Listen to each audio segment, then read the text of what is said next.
Welcome back to Educators. I am your host, Vivian E. Espinosa from BS Ed Math 2.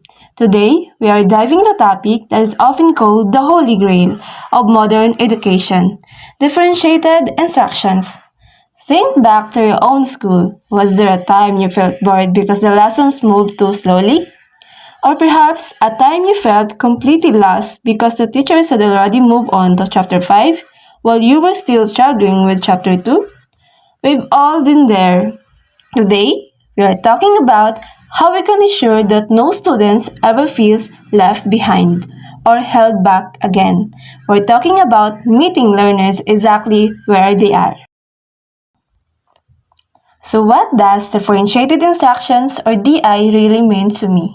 To me, DI isn't just a teaching strategy. It is an act of equity. It's the recognition that a classrooms of 50 to 60 students is actually a room of 50 to 60 students, different universe. Each student brings a different cultural background, a different set of prior knowledge, and a unique way of processing informations.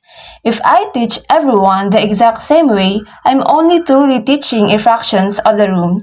Differentiated instructions is my promise as an educator to provide multiple pathways to the same high quality goal.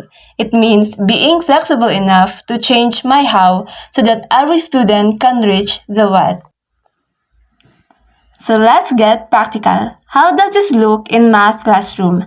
Let's take a fundamental concept, introduction to fractions. In a traditional classroom, I might just lectures at a board. But in differentiated classroom, I break it down into the three tiers based on students' readiness. First is the concrete group.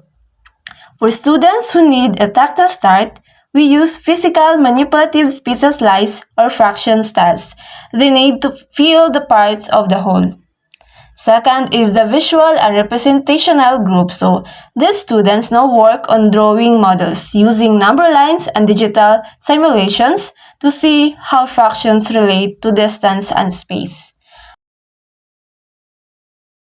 So let's move forward to group 3, the abstract or challenge group.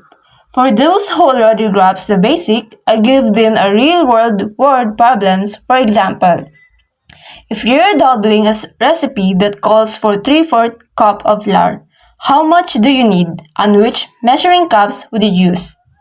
By the end of the hour, every student has grappled with this concept of parts of the whole, but the ladder they climbed to get there was adjusted to their height.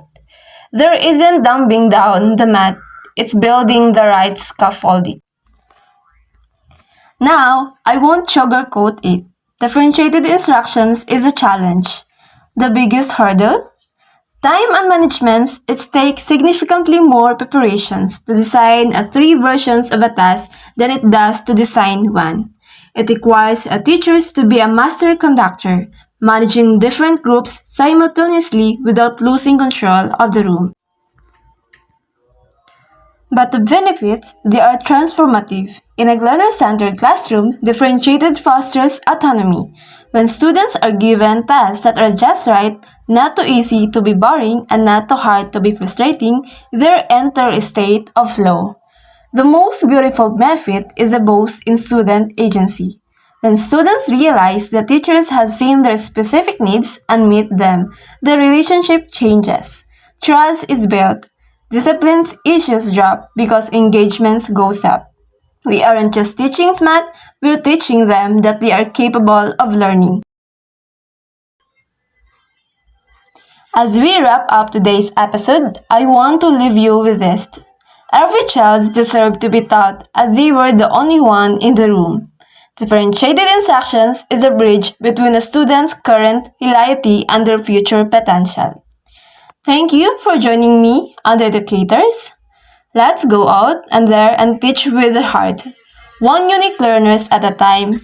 I'm your host, Maybe Espinosa, and I'll see you in the next episode.